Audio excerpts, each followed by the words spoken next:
Hey guys! Hello, dear ones. How are you? Hope you're having a good evening, a nice week. Yes, it's that time, where it feels like it's the weekend. Yes, So it's coming. it's nice to see you all. Thank you. I hope that this is the last weekend of Hey Trace. This is the last weekend of January, Already. So Melanie, okay. Guys, let's see, how do I do it? Okay.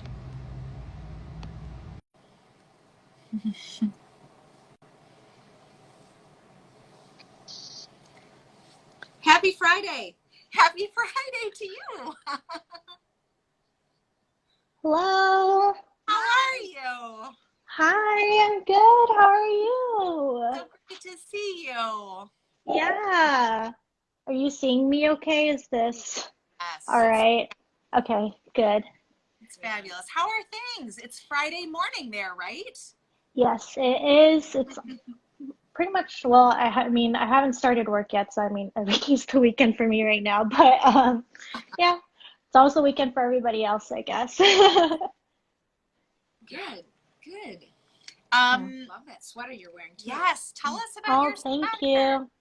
Oh, it's the Tsunagu sweater. Let me get up. So it has this lovely colorwork yoke, and then the main colorway is the Lagoon colorway from my shop, and then the CC is Bramble. So it's this Oh, like brownish, almost towards purple. Thank love you. it. Yeah, thank you. How is life right now for you? How does it feel to be back in Japan, or when was the last time you were there before your big move? hmm Tell us about everything.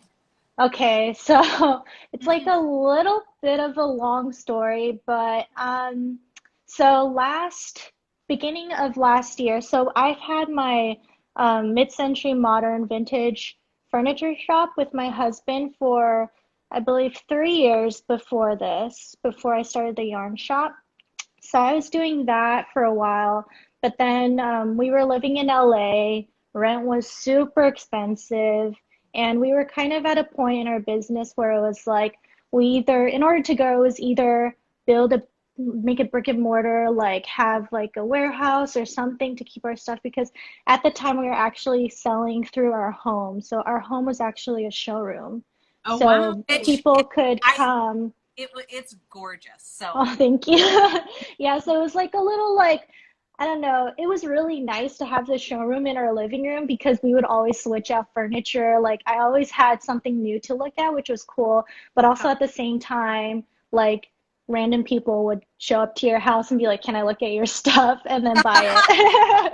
So it was like at that, so it was like kind of a point where it would be good to separate life and work and then grow in that way. So it's either that or we were like, well, I'm a dual citizen.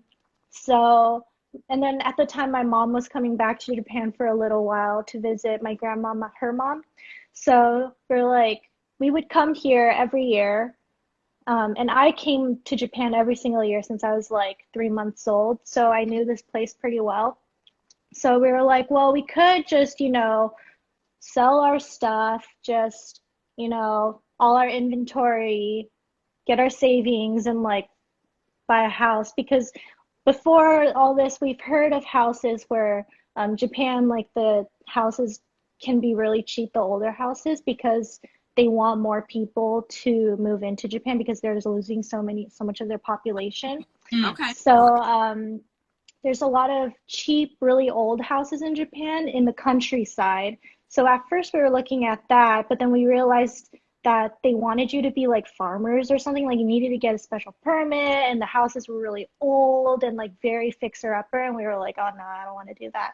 But then we found out that Japanese, the Japanese housing market's a little different from the US, where in the US it's like totally normal to just go out and find a old house, like a old 100-year-old house, 50-year-old house. But in Japan, what they like to do is find the old houses, break it down, and just build a new one. So there's there are some places in the city where you're not able to do so. So those old houses sell for really cheap, so that's what we did. We bought this really old house in this really nice little neighborhood in like the suburbs of Osaka. So I'm like about 15 minutes away from Osaka. So we found this house and we were like, okay, we love it.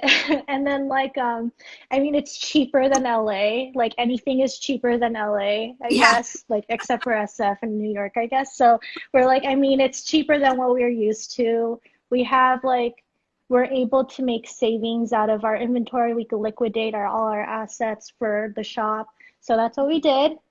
And Awesome. so in March, we bought the house, and then the pandemic hit. So we Mhm. were actually stuck here in Japan for, well, at the time, like, beginning of last year, we're like, oh, it'll blow over by summer, it'll blow over by fall, so we were like, oh, we're seeing like all the news on like Facebook and Instagram and the news here, and the US looked like it was kind of like going downhill at the time for like COVID and things like that. And in Japan, it wasn't too bad at the time. So we are like, oh, maybe we'll just stay here till my husband's tourist visa um, kind of ends, and that was in June. So June came along, we had to go back to the US, and we were like, that's okay. We'll in the US, we'll signed him up for the visa, like he could stay as like a long-term resident if he gets this like husband of a Japanese national visa kind of thing that's going on. So we went back to the US planning on applying for Tim's visa, but when we went back, Japan was like no more visas, no one can come in, like they would just like banned it all. So then I was Oh, like, well, I'm stuck here. We have a house in Japan, but we both can't get to it. And then so we stayed with Tim's parents. We got rid of our apartment in LA. Like we didn't have any of our stuff. We just had like a bunch of clothes, all my yarns, and we moved into with Tim's parents. So we were living with them for the whole entire time. So it was really nice. But yeah, we were just stuck in the US. And then we finally got Tim's visa in December. And then we were like, okay, great. I'll make plans. Like, I'll let everybody know that I'm going to Japan in like mid January. Like, we'll have like a month to kind of prepare. And then Japan was like, okay, for people who aren't nationals, if you have a visa, you have to come in before January 4th, or else you can't come in anymore because of the new strain. So I was like, oh my God. So we just saw that on a Monday, looked at the calendar and realized that the last day you could enter was on that Saturday. So we just booked the flight and just like packed all our stuff in one day and then went. I was like, it was crazy. oh, So yeah, wow. but now we're here, so it's fine. But oh my gosh, it was like one of the most stressful things I've ever done in my life. So when you guys were in Japan and in March and you bought the house, had you already started then putting your house together, buying like getting it ready and moving, Yeah, or just what like now? the beds, like very basic like kitchen stuff, just so we could live in it for like the 3 months that we were here. Yeah.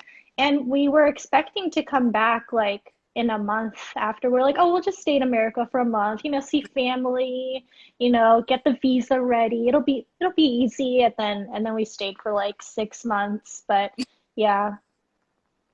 Oh wow. Oh, it That's must feel, does it feel good? Does it feel like you can kind of let your shoulders down from around your ears and that you can just sort of settle into a routine in a space that just belongs to the two of you?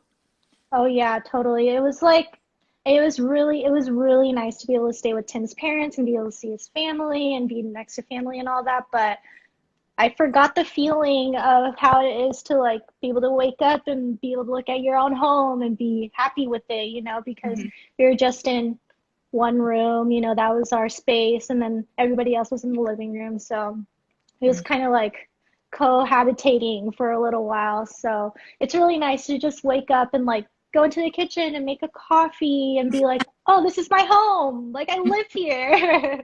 I don't need to leave. Yeah, so it's really nice. Sure. And in that same vein, how does it feel? Tell us a little bit about your yarn organization.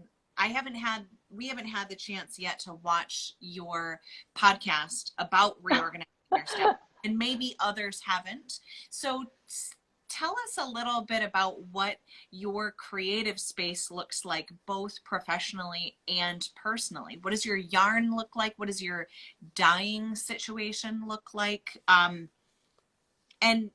what are your plans for it? Do you feel comfortable? Okay, yeah. So right now, as you just said, for people who don't know, I made a new podcast video on my YouTube channel for my new bookshelves back here, if y'all can kind of see. But at the time, I had no idea what I was going to do when I was making that video. Honestly, I'm very, very intuitive when it comes to these things. Like I'm not the type of person to make like a nice little plan and stick to that plan. So as you can tell from us moving to Japan like randomly in the beginning of last year, but so at the time I was like, oh, maybe I'll do it by color because, you know, I love color as a yarn dyer. So I was like, I'll just do it by color. But I think doing it by project, having it organized that way really helps me. And also at the same time, for yarn dyeing, I really like having it in project. I know some people like to do like, oh, I'll put my undyed yarn here, and then I'll put my dyed yarn here, and then I'll just, organize it that way. But I really like to have things like, okay, this section was for this project, this section is for this dye project, this section is for that dye project. So I'm very project based in that way. And so I think in the end, that's how it ended up being in my. Now, I don't really have all my supplies for all my yarn dyeing stuff. But I do have like a nice little cupboard, like it's downstairs, but I do have a nice little cupboard that I keep all my yarn dyes in and all like my supplies in. And that's one thing I'm super excited about, because when I was at Tim's parents' house, actually the whole time that I've been dyeing yarn up to this point, I've been dyeing yarn at somebody else's house. I'm really excited to actually dye yarn inside my own home and like not have to worry about ruining anything. Because I think while I was at Tim's parents' house, I ruined a rug. I spilled some dye on it and I ruined my mother-in-law's rug. And I was like, I'm so sorry. It's like dyed, it's like ruined. She's like, oh, it's okay. She was like super fine about it. But I mean, now I can ruin my own rugs, right, and that makes me feel good. Oh, that's cool. That's great. Yeah. That's great. And we've emailed back and forth a few times about this, but how do you feel like you're able to set up wholesale again? And what does your what's the shipping situation like in Japan, and how are you able to continue on and get your yarns to people, both retail, just from your website direct, but then also to your wholesalers? How do you feel like you're fairly seamless, or do you feel like it's like, oh man, things I wasn't expecting? One thing first off that I was kind of expecting but not expecting was the fact that COVID is here. And so because of that, the shipping is kind of messed up. So like in the US, like USPS works fine. There's no really any limitations for international shipping or anything like that.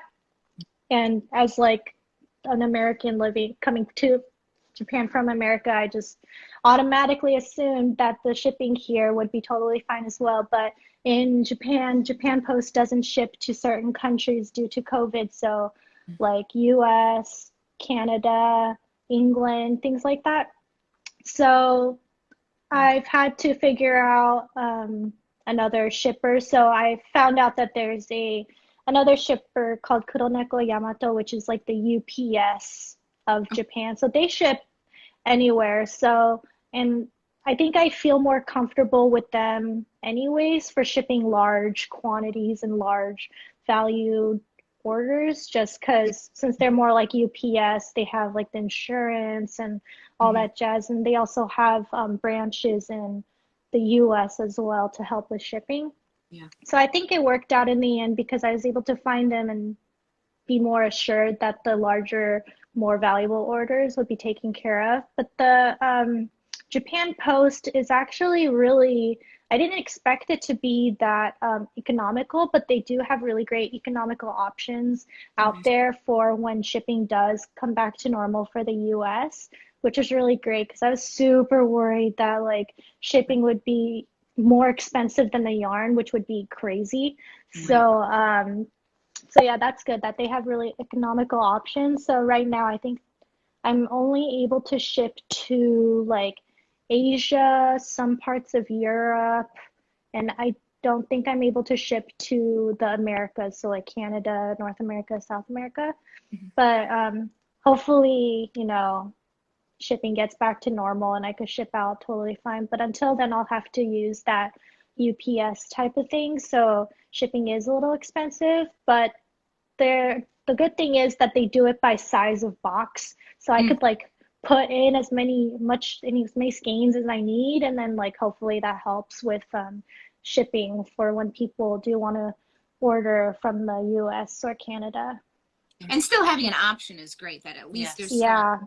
versus like Yes. there's just nothing leaving the borders. So that's That's really good. hmm that's really good. Yeah. Yeah, I'm How really are thankful for that. you getting in bases and things like that?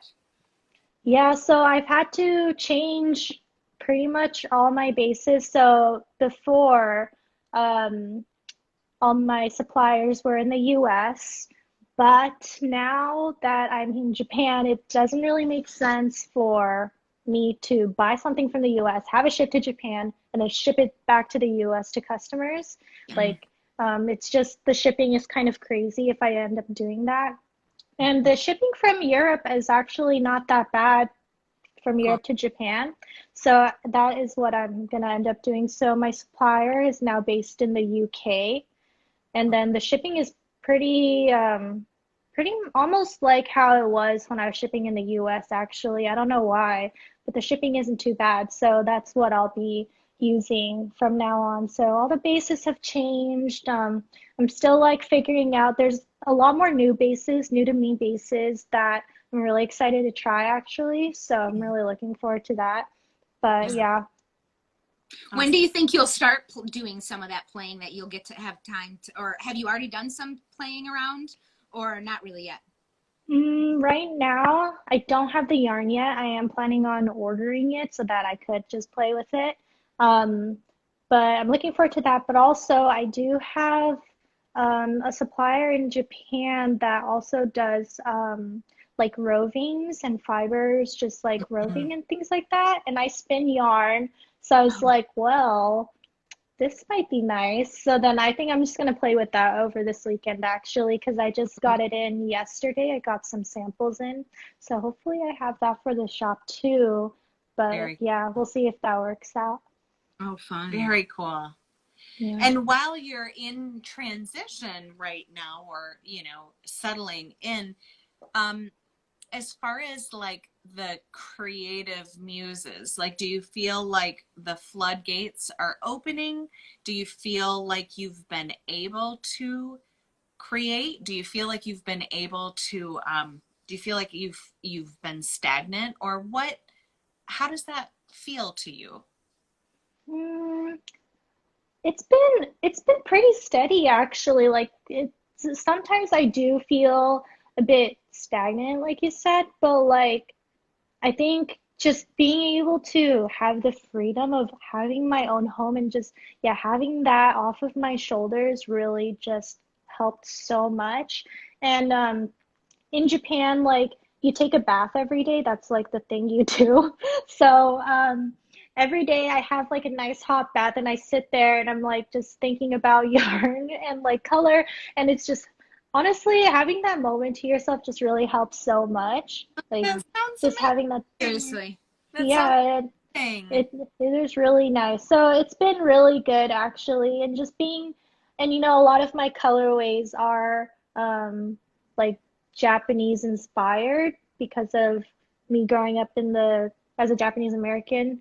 That's just what I tend to think about usually. So then just being back in Japan and being back where my family is from really also kind of just sparks that kind of energy, like just being back home, Yeah. So that's really good too. When you when you were saying every year you got to come to Japan, how much time would you get to spend in Japan each year? Usually it kind of depended upon school because I went to school in the US. So we'd come every summer vacation, like maybe 2 to 3 months. But when I was younger, like when I was really little, before I started school, I actually stayed for like 6 months. I went to kindergarten here for a little bit, and I kind of remember that. But when I was in like junior high, high school, I had all that high school stuff. Like I had to volunteer during the summer and all that jazz. So I've only stayed for maybe like 3 weeks at a time.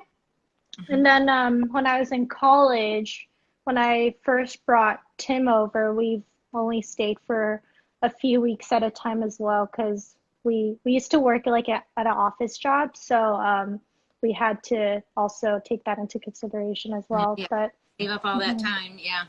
mhm. Oh, that sounds awesome. That's so great. That's special. Yeah. So how did you get into dyeing and knitting, or what is your story into getting into the craft? How did you get there? Oh, it's a long story. But so I started knitting in the summer before college, because that summer vacation was like really long for some reason. My high school ended very early, and then I went to UCI, University of California of Irvine.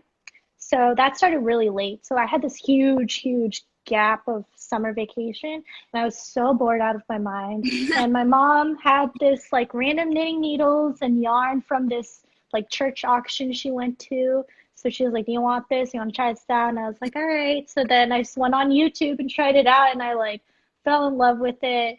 So I was like really into it over the summer, brought it with me to college, and then I graduated as a biology major in college actually. So I'd bring it to like all my lectures, my labs, like all the professors knew that I knitted and they didn't really care because at a certain point in my college career, I knew that I didn't want to be, I was a pre-med major. So I knew by sophomore year that that wasn't for me.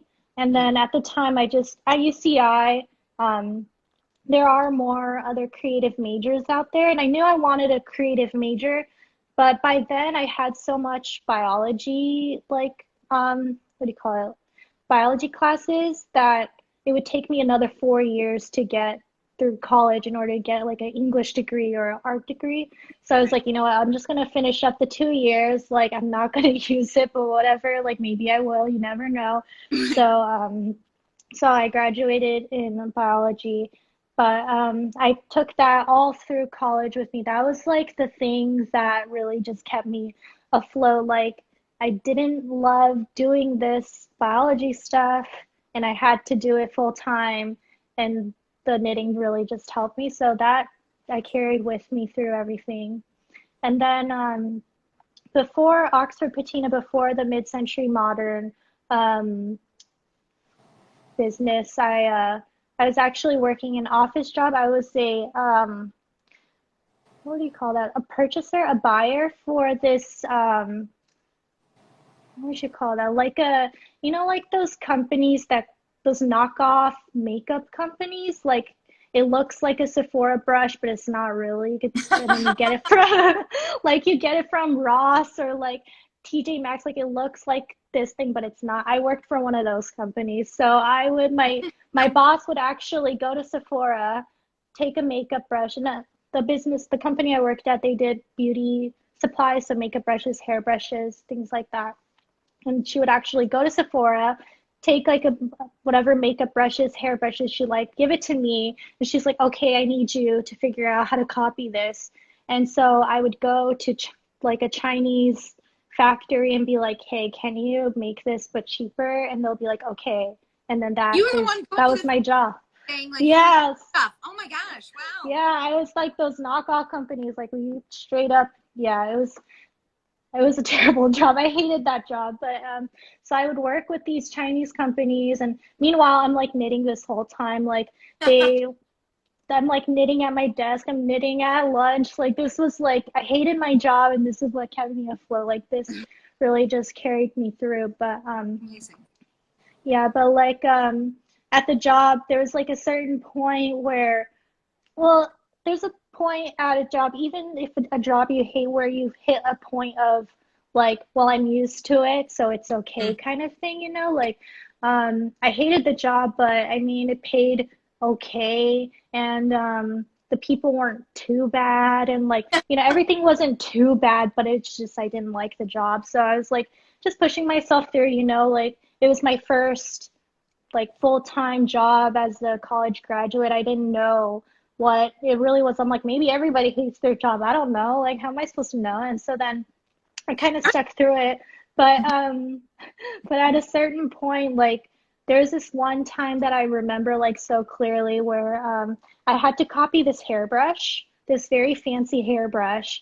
And so, you know, I was talking to the Chinese factory supplier, like, about it, and my boss, so because we're at the company was a wholesaler, and then they would purchase from a manufacturer. The manufacturer's price is usually like one of the lowest prices you could get for that particular item.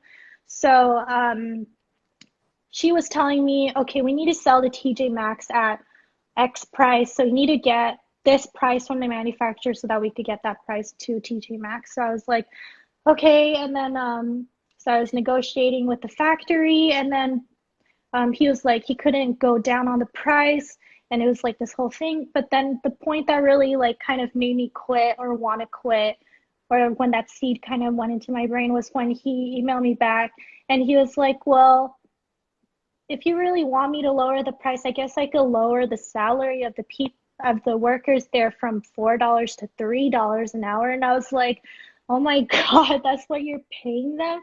So like I was at the time 22 years old, and I had this like not power, but I had the say of these thousands of people who work in this factory who like have to listen to this 22-year-old and be like, okay, I have to get paid less because we need to sell this amount to this like wholesaler.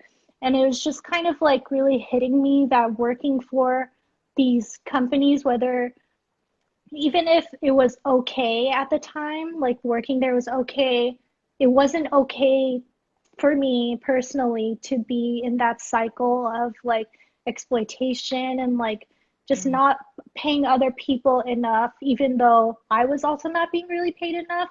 But also at the same time, I'm making all these people millions of dollars to like sell all this stuff, and then TJ Maxx makes millions, and it's just like this whole chain of events where I'm kind of just stuck in the middle. And then I didn't want to be, because I just didn't want to be associated with the fact that I'm like exploiting all these people that I don't even know and who have these families and like are getting paid $3 a freaking hour. Like that's ridiculous, you know? So and to be 22 and like thrown into that of being like real, yeah, like that's heavy, like those yeah, are adult stuff. Well, like that's like that's exploitation right there. yeah. And I was just like, why do I have to make this decision for you? Like, why am I like, yeah, that was when it really hit me. Like, some people just don't care about other people, and I wanted to be a person who cared, you know? So then after that, I went to Japan for the first time with Tim.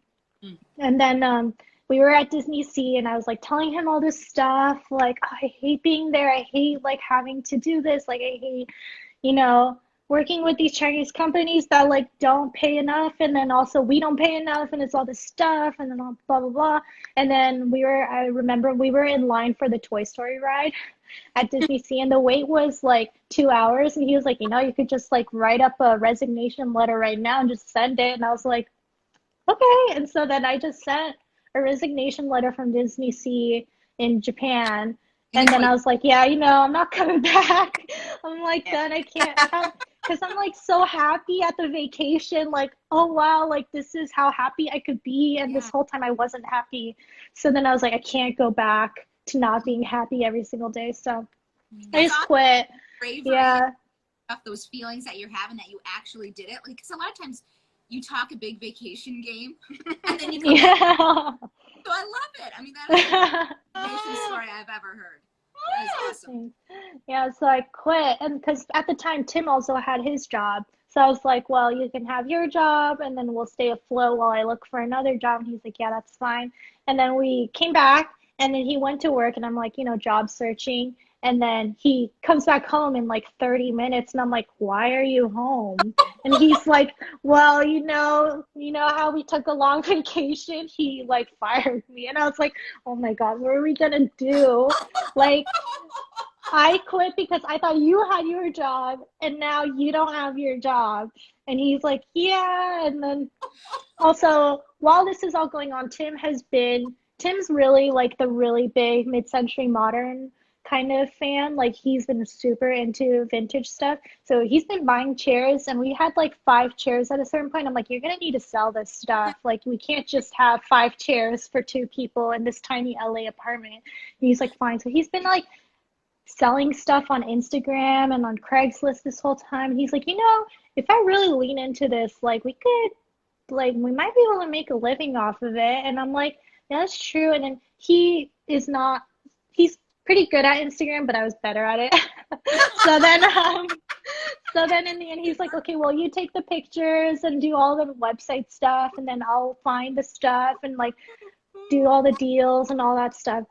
So that's what we ended up doing, and that's how Oxford Patina started in the end. So like in the end, we really leaned into that business, and then we made more money in 1 month than we've ever made like in like 3 months working our office job. So we were like, oh, we could make our own money. It's fine. We don't have to work for other people. And that was how I was like, that was when I first realized that you really can create if you work really hard and you're a hard worker and like your limits and how to schedule yourself and pace yourself, you can really make something like new. You don't have to go work for somebody else if you really, really don't want to, because that was one of my main things. So yeah, and that was when I realized that having your own business is hard, but it is doable and it is so joyful, at times. And sometimes it sucks, but sometimes it's also awesome and great.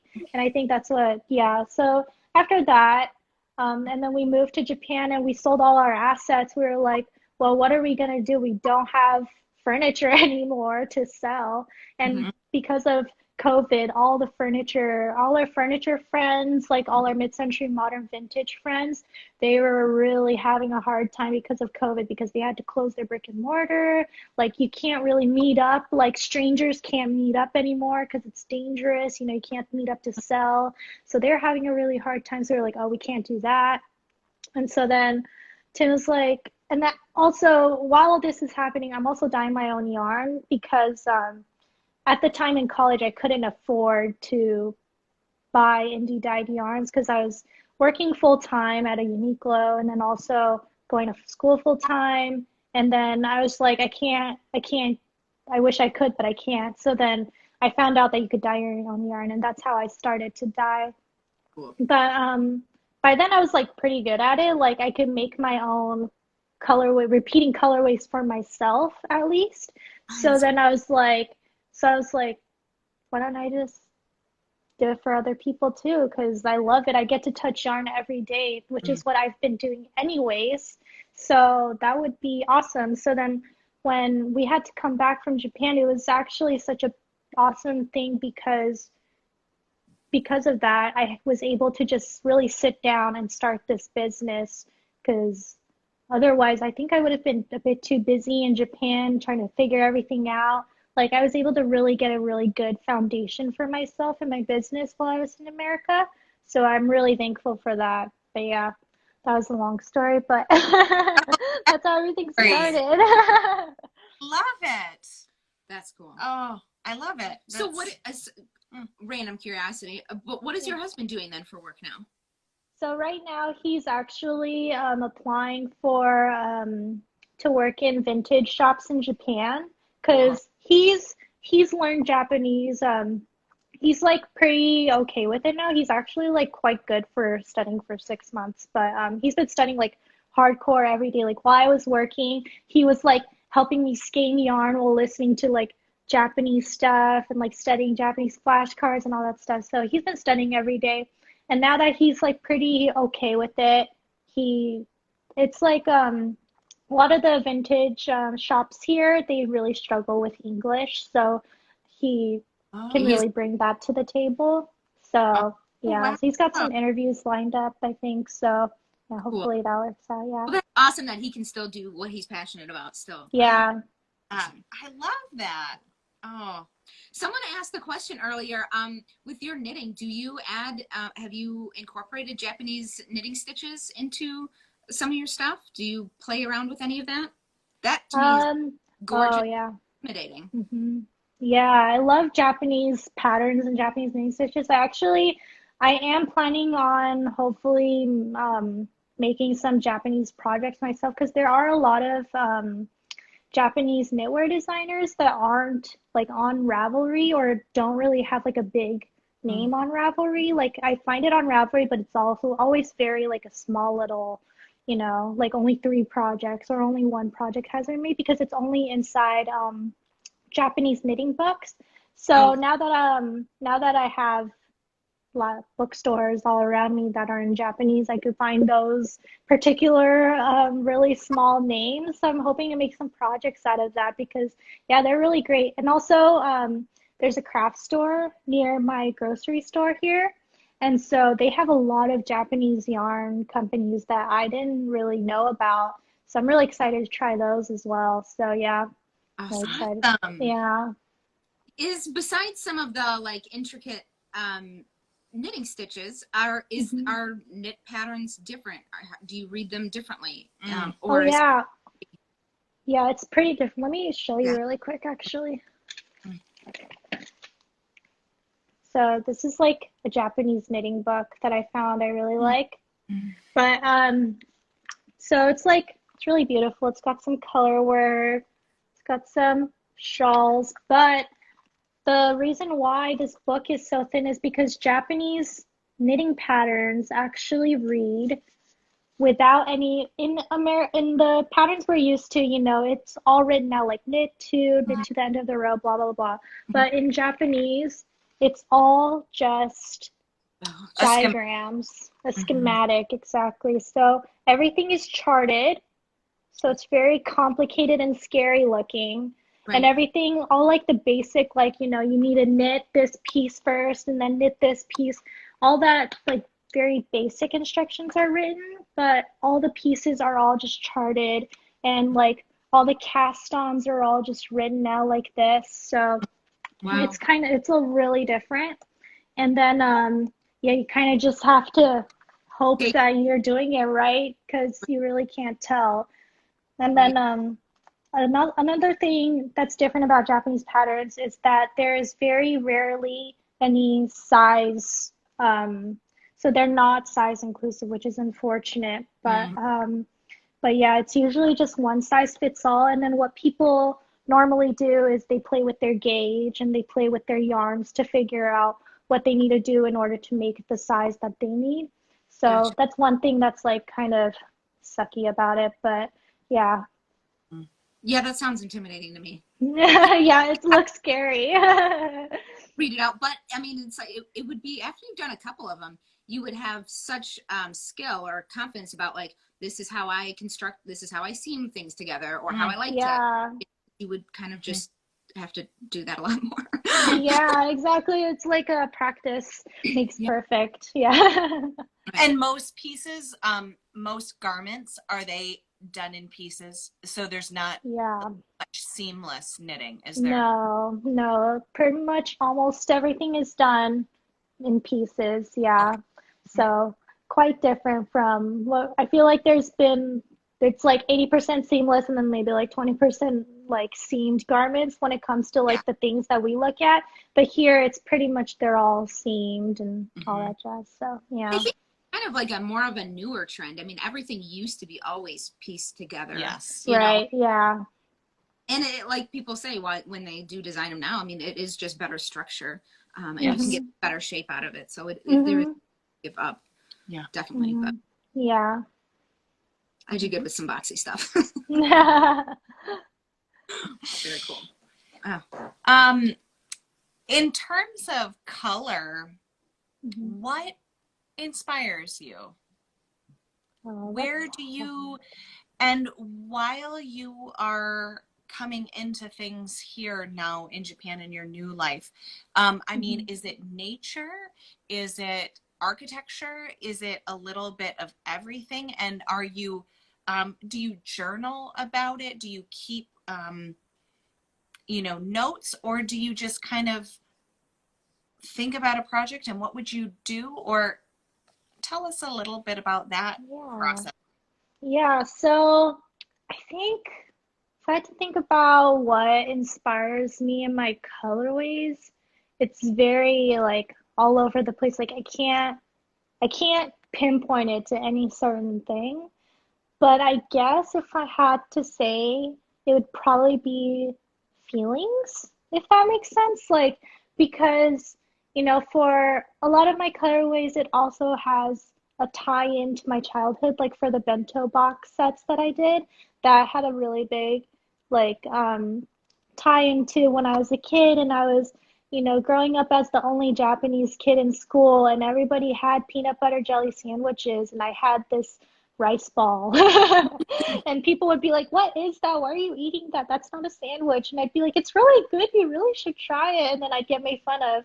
But now it's like, before, when I was a kid, it was really something that I was unfortunately like ashamed about. Like I wanted to be more quote unquote American, And so that was something that I really struggled with growing up. But as growing into adulthood and growing into being more comfortable with myself and my heritage, like it's really great that it's something to celebrate. And it's really great that more people know about it now. Like now, if you go up to someone and be like, "Have you eaten ramen before?"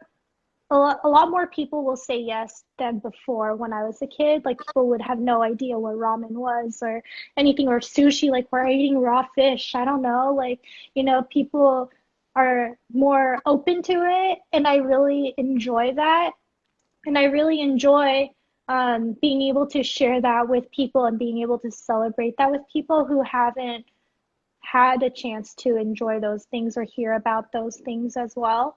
So I think like that plays a really big part in my colorways, just like my history and my family's history. So I think that's why I'm really drawn towards more Japanese things in general, just because I wasn't able to celebrate that as a kid, and being able to celebrate it now has been a really big joy.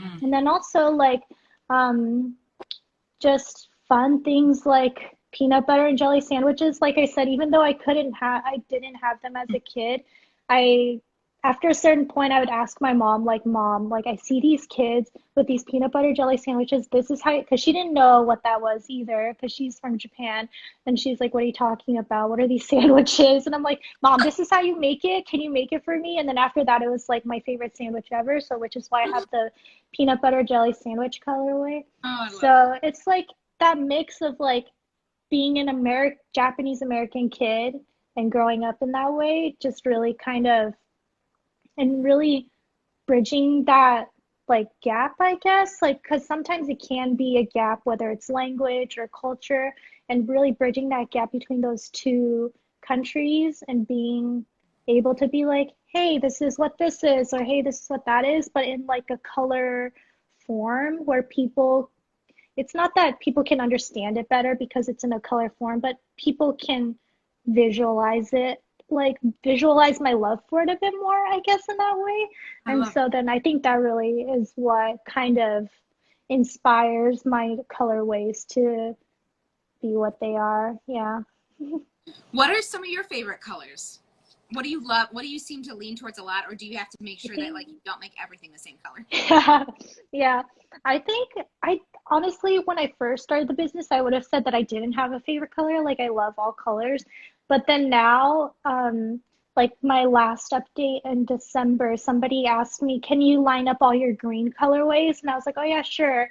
And then I looked at it, I'm like, "Oh dang, I have so many green colorways. Like when did this happen?" So I guess I love green and also like I tend to knit with green, I realized. And so then I think green was my favorite color. I just didn't know it until I like had to look at it and be like, "Okay, yeah, green's my favorite color." But Oh, green looks so good on you, so that would oh, make Yeah. thank sense. you. So, yeah, mm, that's cool. Did your so are you close to like I remember you said your grandmother is she still in Japan? Is she still around in Japan that you get to see her, or are you guys far away? She lives, well, my mom's mom, she lives about maybe 2 hours from you. She lives in Nara. So she's not far. She's like a 2 hour train ride. So it's not too bad at all. But because of COVID, like I'm trying not Oh yeah. to see her. And she does want to visit. She wants to see the house and stuff. So hopefully she gets to do that soon. But she's still here. She has, I don't really tell her what I do because she has like no idea what the heck I'm even talking about. She's like, Um, "What?" So then I just say that I work at a knitting store. that's I work yeah. at a yarn store, Grandma, and she's like, "Oh, okay." And she, yeah. But on my dad's side, they live in Tokyo, so that's a bit far. I think that's about like it's an hour plane ride, Yeah. so it's a bit Okay. more far. Yeah. So they're close, but not too close. But I do have like aunts and uncles nearby, which is really nice because in America, it was just me and my family. Everybody else was here. So it's nice to have family close just in case. But mhm. Yeah. Do you think your has your mom followed you over? Do you think she'll follow you over now that you've moved? Oh, yeah, she wants to, but she's like, I mean, at this point, she's lived longer in America than she has Yeah. lived in Japan. She moved to America when she was 18 for college. So, and now she's in her 50s. So she has lived there a lot longer in America. And I think she's, I don't know, in the end, she's more comfortable. And like the culture is a little different here. So she likes that. Like in America, one funny thing is like in America, it's fine to be bright and colorful and loud and express yourself. Expressing yourself is a big thing in America. Like, you just you do you kind of attitude is a really big thing. And I think that's what my mom really likes. Like she's very um extroverted and she likes to wear loud colors and she likes to talk to strangers. But here in Japan, it's more so like you don't bother anybody. You kind of, it's quieter here, and a lot more toned down, I guess. And then I think that's a lot of reasons why Japanese people move to America because they want to have that, like, be able to express themselves kind of thing. Sure. But yeah, so my mom, I think, really likes that in America. So she's like, she wants to move back because she likes the food here. She has family here, but also at the same time, it's different. So she's like, I don't And know. it makes sense too. I mean, if she chose to move when she was younger, and that was what for a reason that Mhm, was yeah that mhm, I want to stick for my personality or whatnot. That mhm. feels like I can jive. That would make sense. Yeah. Yeah. Way cool. Cool. Do you guys have? Do you feel all moved in? Or are you still kind of taking that slow? I think we didn't really bring much. We only brought like one suitcase each and one like big like Home Depot box each. So we're pretty like everything kind of, we were able to put everything away within like 1 or 2 days. It's mostly just like random furniture pieces we need. Like we finally got the bookshelves, finally got desks, and now we just need chairs. And then I think that's pretty much it. And I could just kind of finally just start. But we've been pretty settled in for a little bit now. It's more so just trying to get used to like our rhythm and our routine kind of thing. So yeah, that's Cool. been good. Hmm. Someone was asking, do you think that you're in Japan for the long term? We told our family, well, Tim told his family because he's really close with his family that it'll only be for a year, but we really like it here. So I don't know if it'll be just for a year, especially because we, own a house here and everything. But hopefully our plan is to be able to just go back and forth from America to Japan like freely and just be able to, not worry about housing on either end. Yeah. That's like the long-term goal. But yeah, we really like it here. It's a lot different from the US. It's a lot, like I said, like quieter, not as crazy, and it's like the people here are very kind and sweet, and like we live next to these old ladies, like these grandmas. Our neighborhood is filled with grandmas because it's all old houses, so all the newer families, they move into new homes. But all our houses are old, so it's all these grandmas. And Tim likes to do the laundry, and all the grandmas do the laundry. And Um, so they're like laundry friends, and like it's just very nice here. Yeah, very sweet. So, yeah, we like it here. We like the food. We like being able to take the train everywhere. You could take a bullet train if you're going far. You could take a regular train if you're close. So it's just like the lifestyle that we live here is like more our vibe, I guess, yeah, in a way. So, yeah. that's great. That sounds Right. good. If you did do both, you were going back and forth, where would you pick to have a location in the U.S.? Close to his family Um, or somewhere totally different? Probably close to his family. We stayed with his brothers for a little bit as well, and his brothers live in San Diego. So it was really nice, and we do like having like weather here. Like one of the reasons why we moved to Japan is because in Southern California it's always just 70 degrees and sunny. Like that's it. And so some people really love that, and I'm not one of those people.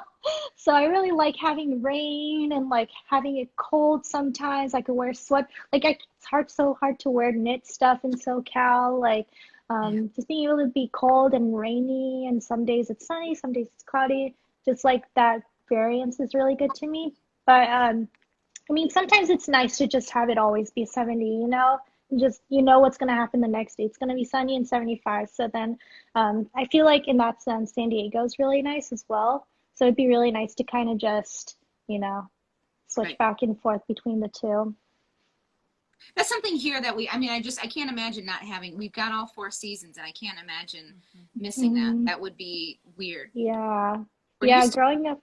just love that constant change is nice. Yeah, yeah, I really like that too. Like growing up in SoCal, it's just like I see on TV like these kids have a snow day, and I'm like, what is that? That sounds so cool. Like snow day, like you can't go to school because it's snowing. What does that even mean?